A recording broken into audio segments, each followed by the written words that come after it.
Hi. So today I'd like to start by talking about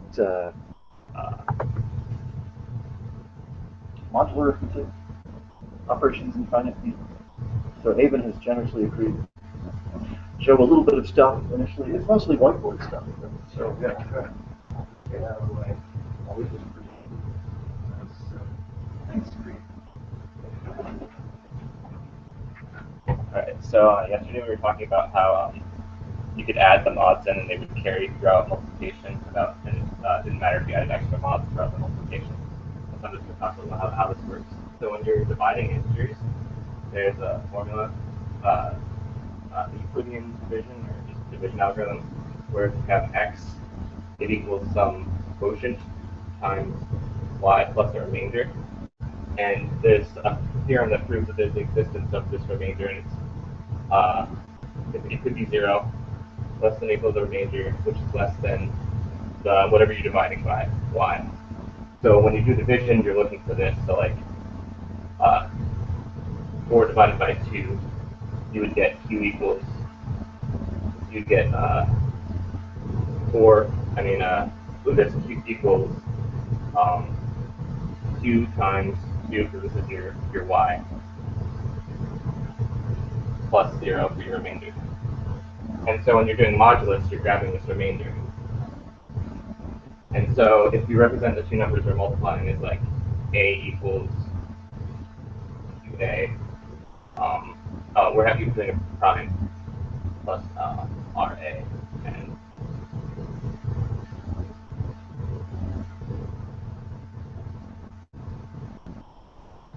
so when we're doing like a plus b mod b,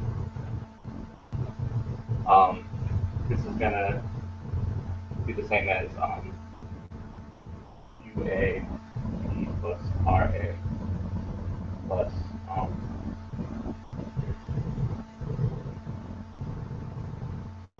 and you're taking the mod b of that. I'm not spacing myself well here. And then you would end up with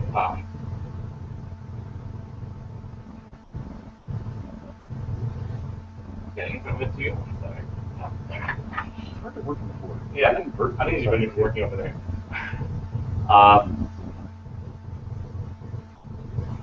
But RP, I'm sure I'm right here. RP. RP. And you're taking the modulus of this. I'm still not fixing this up well.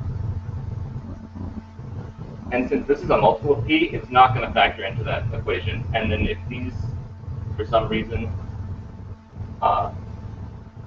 then you're taking the modulus of, because when you're modding, you don't care about whatever the quotient is, and these are just going to be part of the quotient because they're a multiple of p. And so suppose RA and RP got bigger than p, then you'd have an extra part of the quotient. But essentially, you're still just taking the modulus of these things. And if you do, which is just the same as a mod p plus b mod p,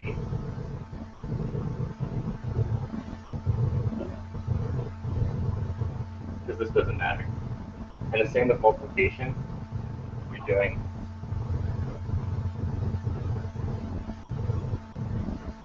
not quite working for it. And that you're just going to FOIL this out, and so you have UA E plus RA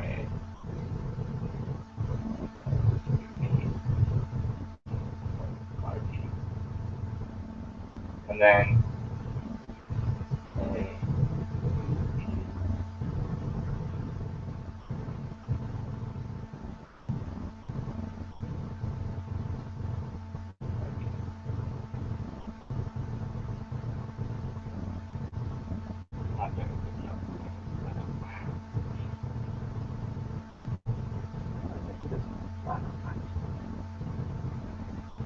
and then if these all have p in them, so they also all become part of the quotient again.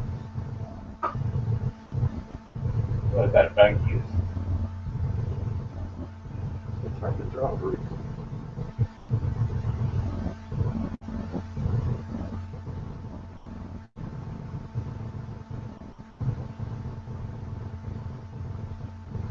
It's all mod p still.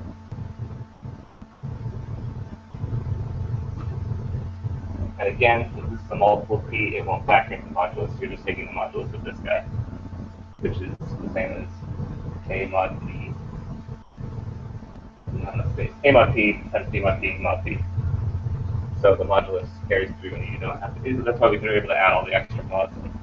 So the fact that I can add or I can multiply, and it's the same whether I take the mod before or after. Yeah. I have that free. Does this only work for prime?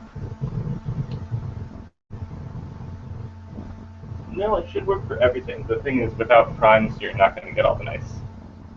Wait, let me see.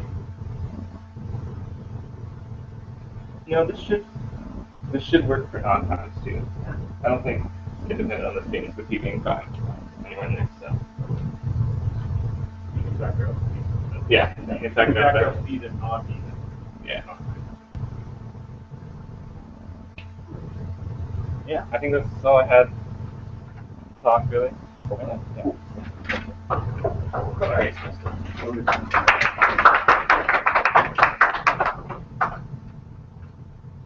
If your grad student, some really simple little intro lecture or some challenge, talk to your grad students about okay, I shouldn't say your grad student. If you're taking the grad version of the course, so if you save money on tuition, then you're full. So are we supposed to present? You should present it. Okay, yeah. So, in addition to the normal project topics and all the other stuff, just yep. So I'll try and give you some warning, like a couple of days warning on that. So yeah. So today, arithmetic and prime fields. I'm actually going to share my screen so we can fit all this on here. So arithmetic and prime fields, it turns out, really important. Actually, tons of useful operations we can do. Oh yeah, there's the extended Euclidean algorithm. Okay, so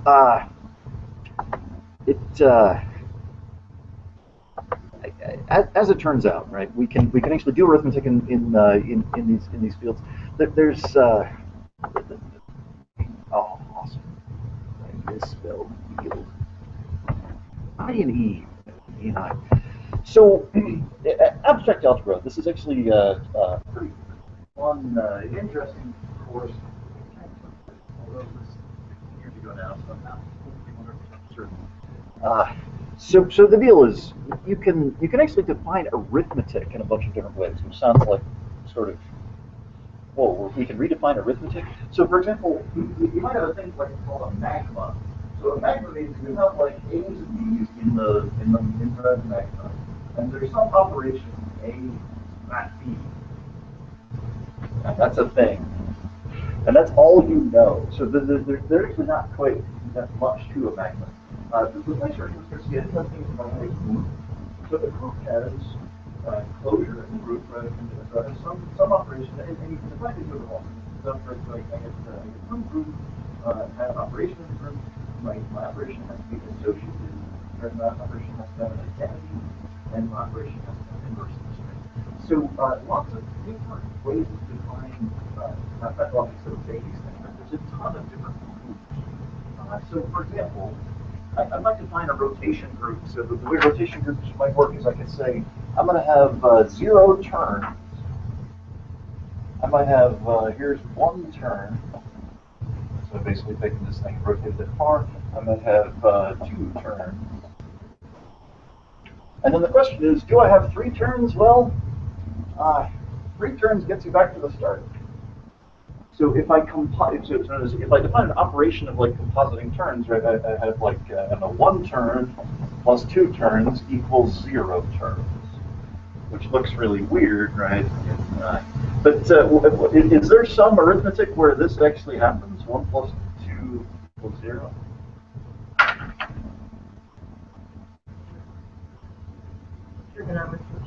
In trig. Yeah. So as I've completely turned around and I'm back to where I started, right? So if orientation of some object, if I'm doing these turns of a third of a rev, right? If I do a total of 3 turns, it doesn't matter how I get there, right? I get 1 plus 1 plus 1 equals 0. this is also an identity in this sort of bizarre term-based arithmetic.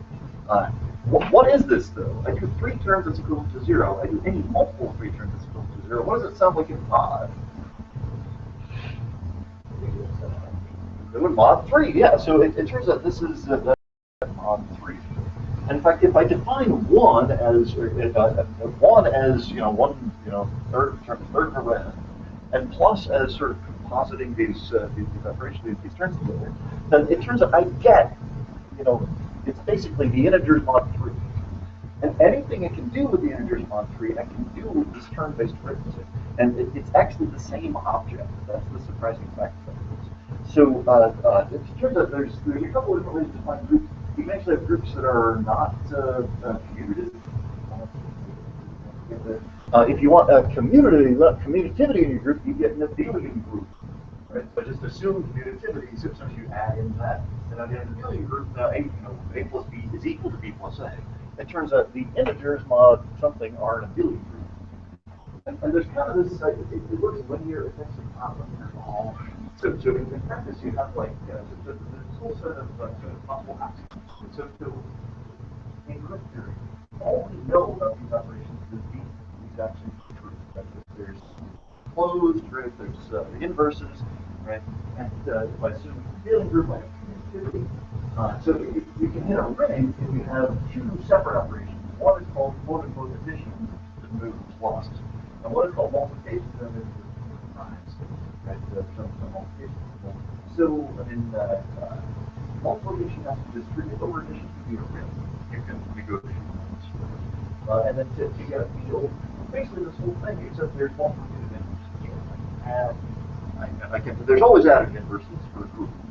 And for a field, you can multiply by something, and then you can also divide by it.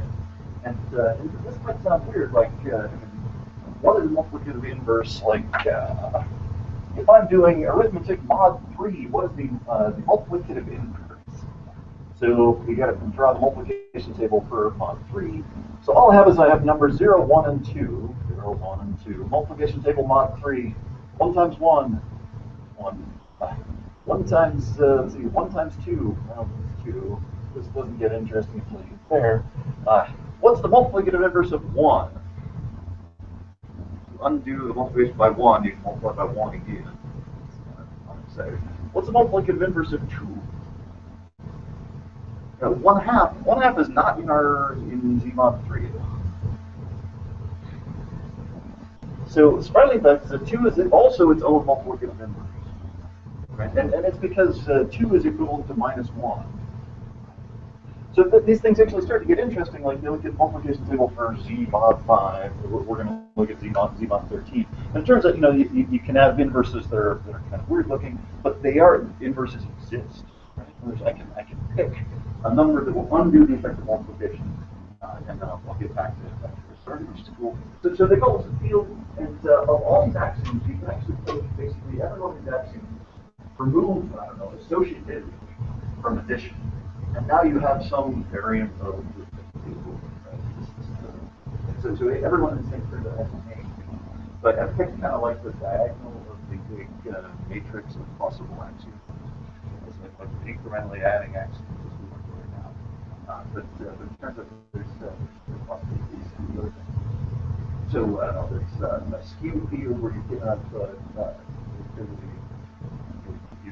lots of different variants on this. So the surprising thing about fields, and this was, they kind of, I get the impression most mathematicians are sort of hoping that they will find something like this. It turns out there's lots of different groups, right? Commutative groups, not commutative groups. For fields, it turns out a field of size 3 is Z mod 3. Pretty much it. That's the only one. In other words, if you obey all of these, you're equivalent to Z mod 3. You might call it something different, right? Playing cards that are combined in some, bizarre order, but the deal is it really boils down to which is quite surprising. In fact, any prime field, so finite field, if it's got a prime number of elements, it's equivalent to Z mod prime. If it's got, like a prime to a power number of elements, it's equivalent to Z mod. There's a way of defining operations on that. Anybody know who came up with this?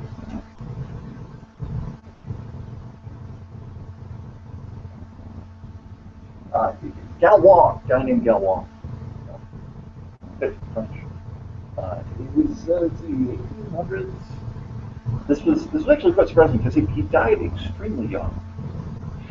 In fact, he sort of he'd been thinking about some of these ideas about group theory, which wasn't called that at the time. He ends up like somehow getting roped into this duel. The night before the duel, he kind of has that like, I could die tomorrow. And he hands his notes and sort of this like hasty write-up to his buddy. And his buddy's like, well, yeah, okay. Buddy could make heads or tails, but it turns out the guy dies the next day. He gets shot the next day and dies 2 days later. The notes sit there for like 40 years. His buddy's like, yeah, I brought this to several mathematicians. They have no idea what they're looking at. So it's actually a good thing it didn't get shredded because it turned out to be really important. And after about 4 years later, like the mid-1800s, they were kind of ready for it. And people were like, oh, nice, cool. Somebody's thought about this already. And Galois theory basically pretty much, it's called Galois theory still, despite the fact that its only contribution to the field was this one stack of notes. But yeah, not surprising. So yeah, don't get in duels. Like advice. So finite fields. So math and finite fields. It turns out we use this all the time for crypto. We saw in Dippy-Hellman, right? I do exponentiation finite fields. It's almost like a random number generator that's half. It turns out there's lots of other operations. Right? So I can look at an operation like this multiplication. Like I know multiplicative inverses exist. Somewhere there's multiplicative inverse. If we look at somewhere I have the table. So if I generate a multiplication table for some big number like t. So here's arithmetic mod 13. This is just barely big enough that it's kind of hard for me to do in my head.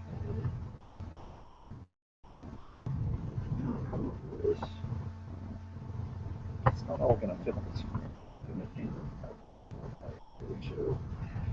Rather than printing with tabs, I'm doing on the print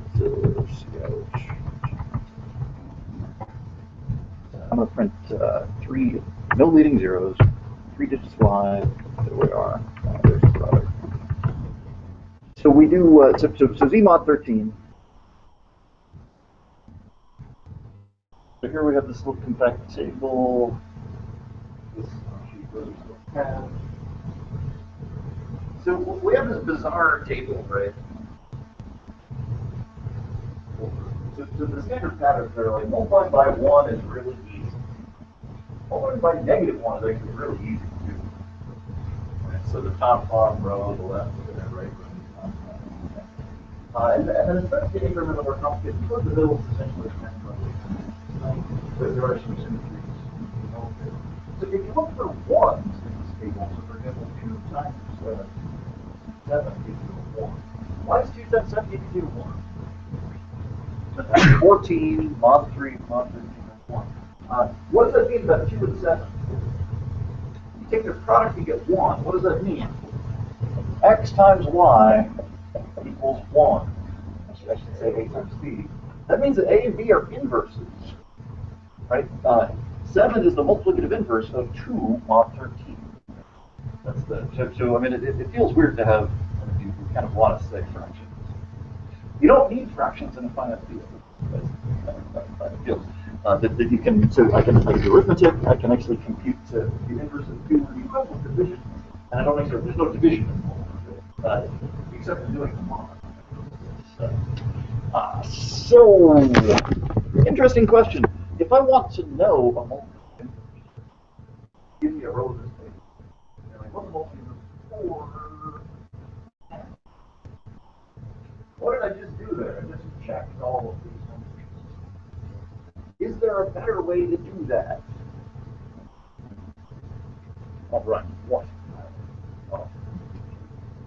So we saw that there's all these operations, like we can do exponentiation really easily, and there's fast algorithms doing exponentiation, like powers, and then it turns out there's no fast algorithm known to undo exponentiation. Right? Inverse exponentiation, discrete logarithm, we don't know the number. So we know how to multiply numbers.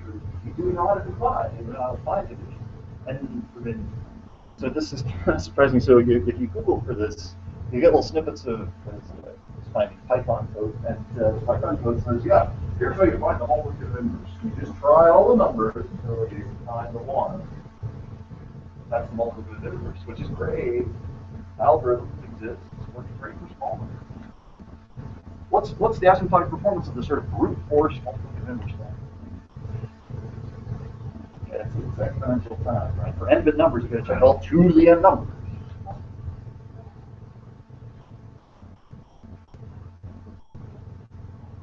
So, 13 makes 14 minus 4 is 10.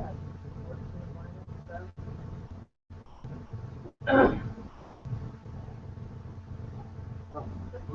It happens that, yeah. The ones aren't playing the heck. Yeah, so as it happens, this question of finding modular inverses, it's equivalent to finding. So I'm looking to solve like a times x plus b times y equals 1. This is not a big problem. So this is what they call diaphantine equation. And unlike algebra, which actually there's lots of sort of well-known solution methods, diaphantine equations are integer equations. They're a little bit frustrating because, like, so if you're looking for a one, right? Remember, it gets bigger and wraps around again. It doesn't get one. It gets bigger and wraps around. This time it gets one. And the problem is, in a big field, you really can't. It's not easy to when it's going to wrap around again. You'll be getting really close, and then no, I missed it this time. I'm going to try it again. No, I missed it again. And then when will I actually get it? So finding a scalable solution to this is actually pretty, it sounds surprisingly hard. But the Greeks actually really looked at this, speaking of all mathematics. So Euclid, right, 500 BC, wrote up this is old math. Anyone know Euclid's greatest common denominator finding? How do you do Euclid's GCD? The way Euclid did it. Yeah, so GCD 10, 13. So we do it now with mod. At the time, we actually just wrote this thing in subtraction. Like if I want the GCD between 10 and 13, GCD 10 and 13, which might sound possible. Like 13 is prime field, 10 is maybe the number I want to make the inverse for. So I do the GCD. All GCD's the original algorithm is this: you want to find the greatest common denominator. In other words, it's the sort of it actually turns out GCD is a solution of this. It's the smallest possible solution for that. Yeah, so you can do this by just repeatedly subtracting, right? So I say, okay, 10 and 13, take the bigger number and subtract the smaller number off of it. I get basically 3 and 10. I get now I take 3 minus 10. I get a 7 and 3. I get a 4 and 3. I get down to a 1. Subtract that off of there. So the GCD of 10 and 13 is 1. It turns out the GCD of you name it at a prime figure is going to be 1. There's no big divisor in there. So here's the surprising part about this. As you do this process, you're effectively like you're solving this diaphantine equation. And it turns out if you just keep track of what you're doing, you can find these numbers. So these are, so they start really thinking about the 1800s and the Bezo coefficients, or what they call it. So just think about this for a moment. If 1 is the output of the prime, some number of copies of the prime, and some number of copies of the number I'm interested in, then if we can find, so here's m, some number I want to multiply, or here's mi, right? That's the multiplicative inverse because a times multiplicative inverse gives you a 1. Right? It doesn't matter how many copies of the prime we have to add in there. Right? We don't really care as far as mod p, but as far as finding the solution, this is the one number we don't know. How many times do I have to wrap around the prime until I've actually hit it? So surprising fact, so this is not the Euclidean algorithm, the standard GCD algorithm. It's the extended Euclidean algorithm. And the tricky part about this is you have to, there's sort of some bookkeeping. So here's Python code. So the Python code is using the Bizarro. There's some assignments here, right? The quotient remainder that comes out of id function.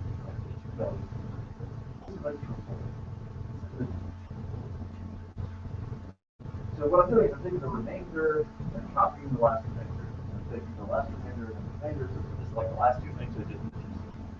I'm calculating the remainder and now the trick about this is that I'm updating x and y. And x and y are literally, hopefully I shows it right, where x and y are the numbers that solve this GCD equation. So surprising thing about this, you can start this off saying like x is 0, y is 1. What are you expressing there? X is 0, y is 1. You're saying that's the GCD as far as I can tell. X is 1, y is 0. You're saying that's the GCD as far as I can tell. And now essentially I'm doing the same arithmetic that I did here. I just have to do it on x and y. And this is not x minus this is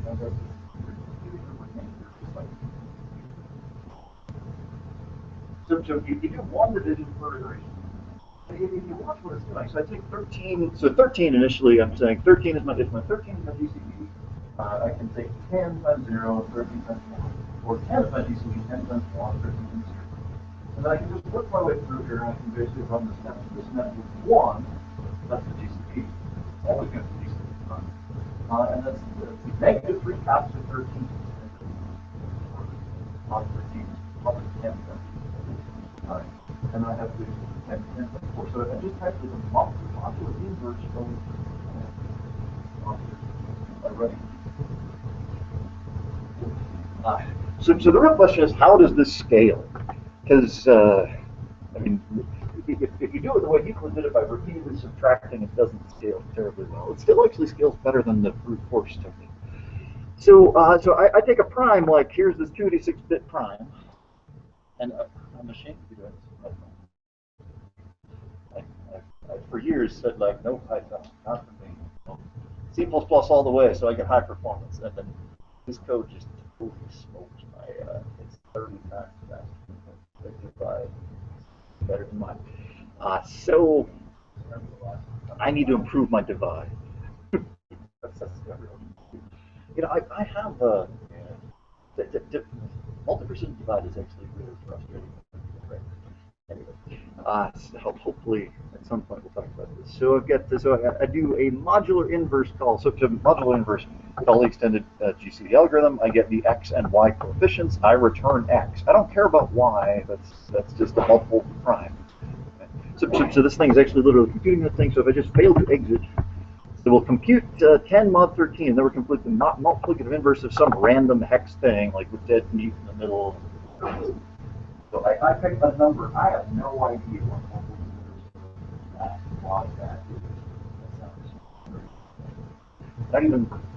I don't know of any other algorithm to do this. So it's a good thing we got this one laying around from 2500 years ago. So I basically run this thing and I get kind of hard to even zoom out and see. So I'll zoom out enough where hopefully you can. So those numbers are really easy to read, right? I'm basically saying the number is equal to, basically, the thing I'm looking for the inverse of times the prime, right? And I have 1 and 0. Those are my little coefficients. And now the trick is the prime is basically staying the same size. My GCD estimate is shrinking. My number x and y estimate are increasing. And then by the end, I get 1 equals, here's the number I'm looking for, there's this multiplicative inverse, modulo the big prime, there's the big prime, there's a zillion copies of the big prime. So the surprising part about this is 256-bit number, maybe I need a couple hundred iterations of this thing. Right? So, and then it's going to be order n. But that's okay. A couple hundred is totally manageable. So the deal is I can calculate the modular inverse of a 256-bit number in like 0.1 milliseconds if I use the algorithm, and I have a good variance. And if I want to calculate this just a simple brute force, like take multiply, how fast would that be? In other words, how long does it take a loop to count up to that?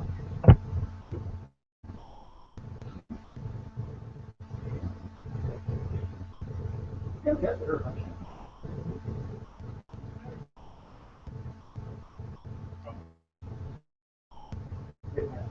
That's the time.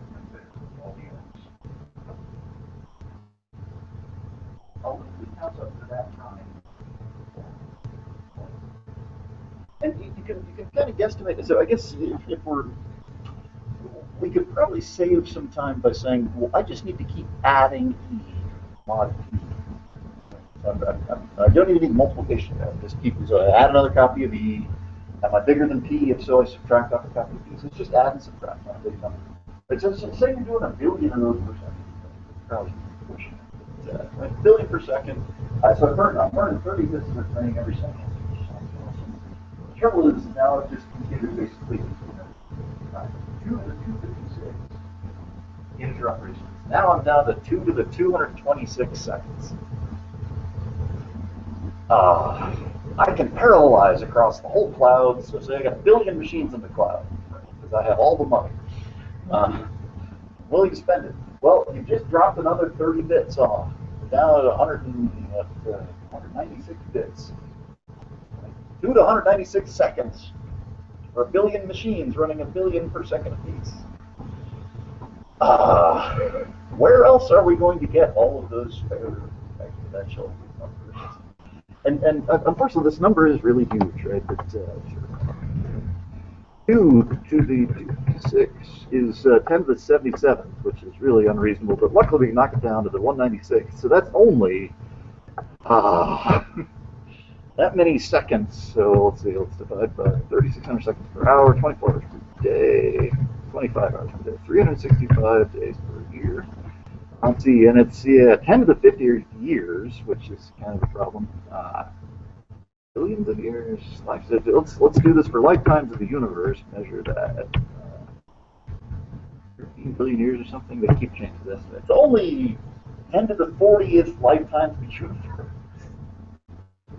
Now, here's the other real surprising part about this. I was kind of impressed by this. So if you look for, show me some code on this is active state, inverse modulo p in Python. You hardly ever need to do this, luckily.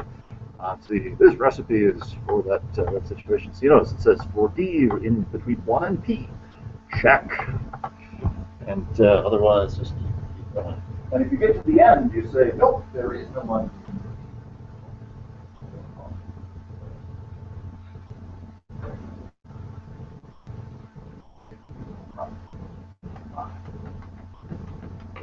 This book won't quit. I guarantee you, 10 to the 40th lifetime from the first later. You'll be there. Just wait. Surprising fact about this stuff.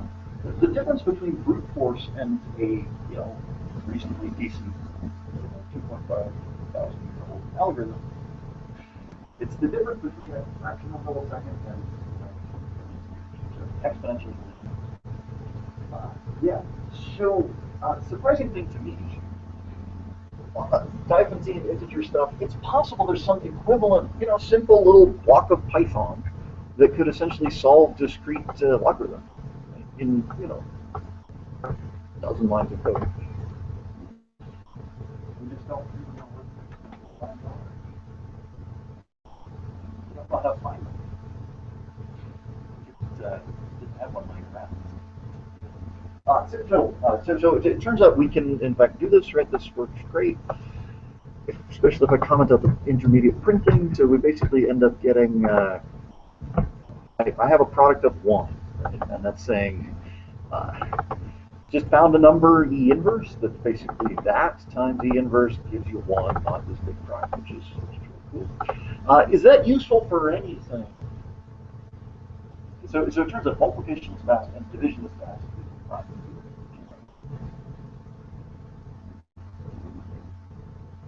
I use this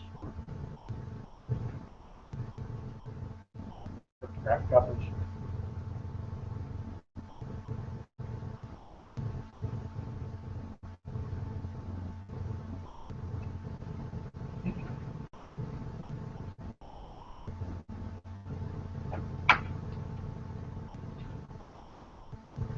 yeah, it turns out there's a bunch of crypto that depends on this stuff. So, for example, I want a big prime. Where can you get a big prime from?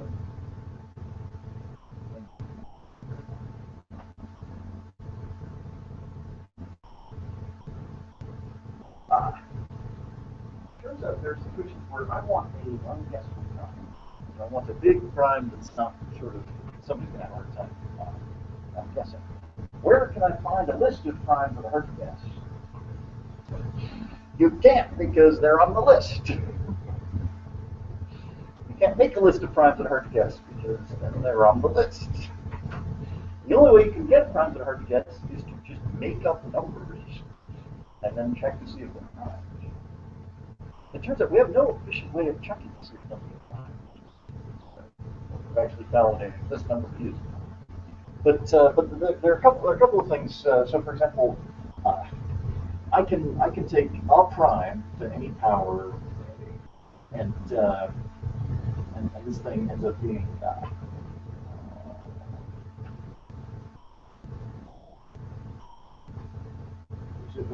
I can do the GCD of A and any prime. It's going to be 1, guaranteed to be 1. So I can start computing GCD. And it turns out this is a way, I mean, this will reveal that, like, if I do the GCD of 2 and the prime, the result is 2.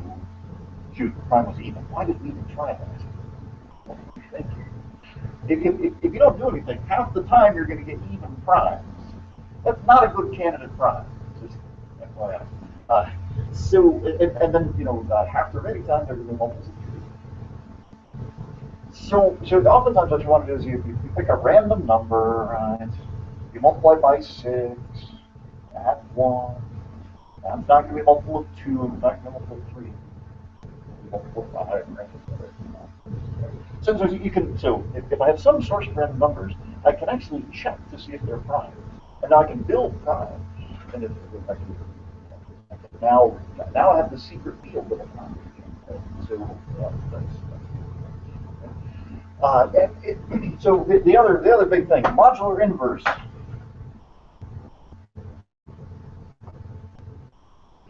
You use this for RSA. And,